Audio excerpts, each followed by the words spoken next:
Espace TV. Espace TV, le 10 minutes. Le droit de manifester est consacré par la Constitution guinéenne. Et ce jeudi, l'opposition républicaine compte protester dans les rues de Conakry pour réclamer les résultats des élections communales.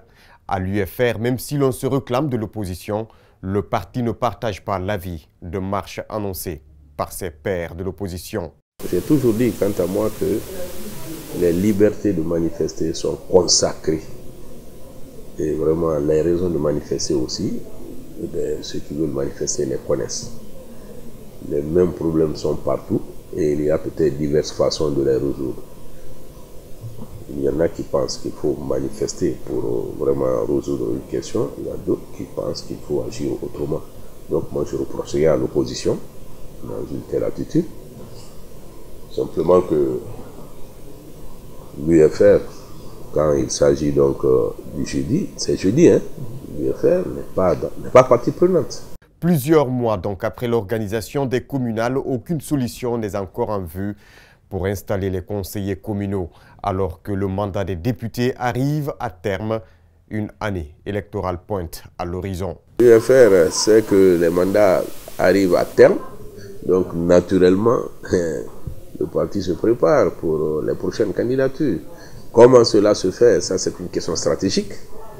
On ne peut pas l'aborder pour la presse, mais soyez rassurés que l'UFR, comme parti majeur, est présent dans toutes les élections nationales et locales, en particulier les législatives et les locales que vous venez de vivre là, et toutes les présidentielles qui se sont déroulées en Guinée.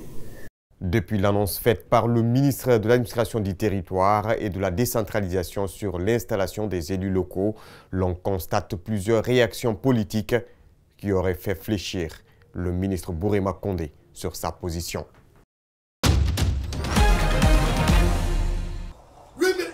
Non!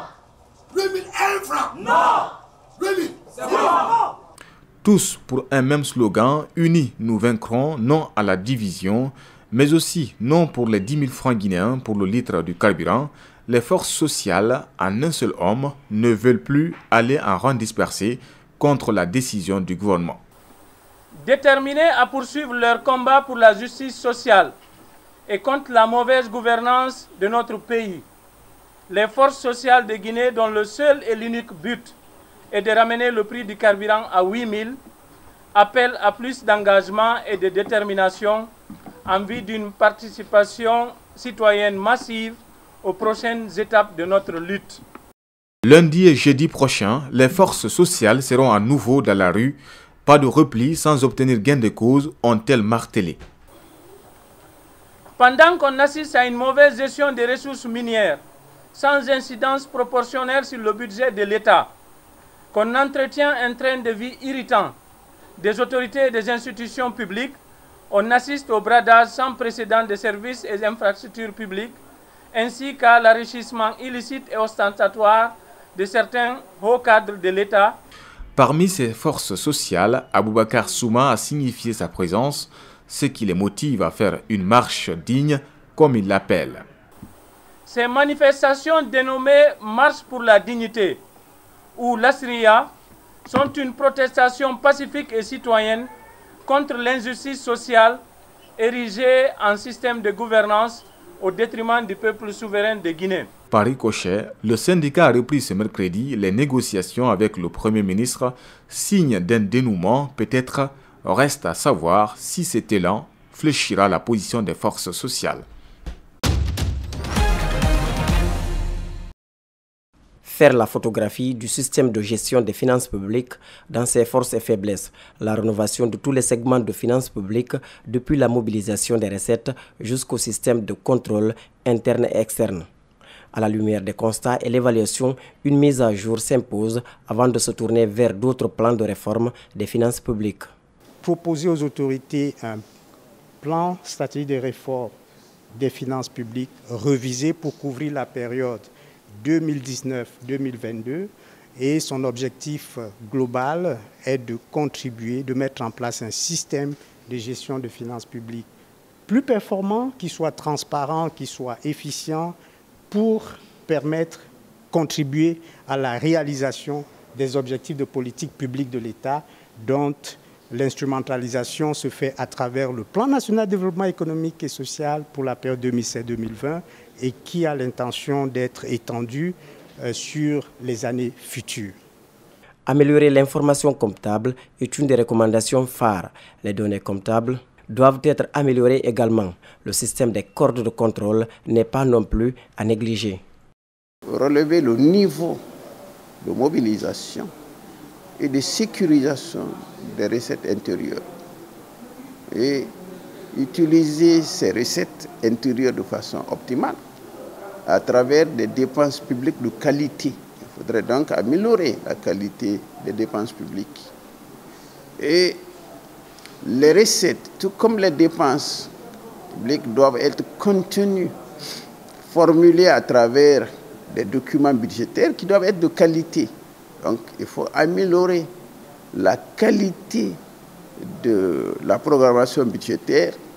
La performance dans la gestion, l'efficacité et la transparence doivent guider le gouvernement guinéen s'il veut atteindre les objectifs et gagner le pari de son développement, conseille la mission. Les ponts en cascade à travers le pays, cela en l'espace d'un mois seulement. À Lissan ou encore à Kassonia, l'effondrement de ces infrastructures s'explique par le manque d'entretien, mais aussi l'âge, ce qui contribue à la dégradation de ces ouvrages, explique le secrétaire général du ministère des Travaux publics. Nous avons la plupart de nos ponts sur les routes nationales datent encore de l'époque coloniale. Donc il y a des ponts qui sont sous surveillance aujourd'hui, surveillance accrue. Et il y a le pont de Lissan, ça s'est écoulé au moment où on était en train de faire des réparations. Le pont de Kassonia, nous avons entrepris les travaux et les travaux sont très bien avancés. Le platelage est prêt pour être posé. Nous sommes maintenant en train de renforcer les appuis. Quant à la passerelle de Bessia, le ministère des Travaux publics a jugé nécessaire de dégommer l'ouvrage pour le remplacer tout en respectant les normes. Depuis sa construction, il y a longtemps, cette passerelle-là ne respectait pas les normes. Donc, c'est pour cela que les véhicules frappaient constamment. C'est la raison pour laquelle le ministre a pris la décision de raser complètement et remplacer par une autre passerelle en rehaussant le niveau. Pour éviter les erreurs qui sont intervenues aux différents ponts, le ministère a déjà pris des mesures pour l'entretien. L'inspection va se faire de manière périodique sur tous nos ponts. Donc on va en profondeur pour pouvoir détecter l'état réel des ponts. Ça c'est engagé. Une commission d'inspection est mise en place. Son rôle est de travailler sur un plan de reconstruction de tous les ponts dès l'obtention de financement.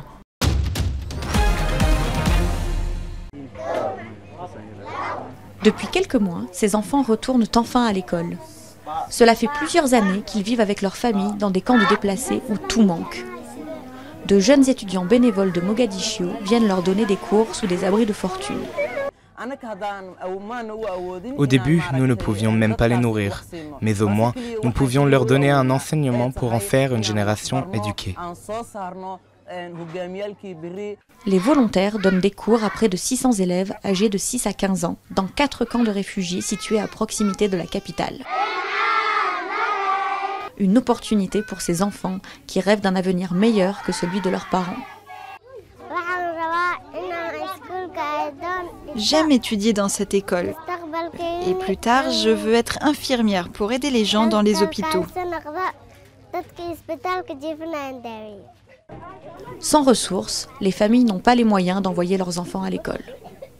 Les cours donnés par les jeunes volontaires permettent une alternative aux écoles coraniques qui sont les seules à prodiguer un enseignement gratuit.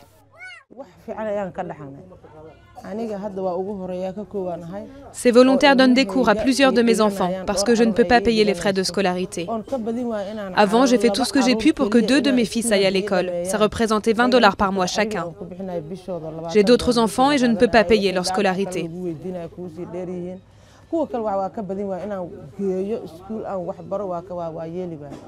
Des décennies de guerre civile et de famine ont conduit des centaines de milliers de Somaliens à fuir leur foyer et à s'installer dans ces camps, oubliés de toute aide gouvernementale. Selon une ONG internationale, il serait plus de 800 000 dans ce cas.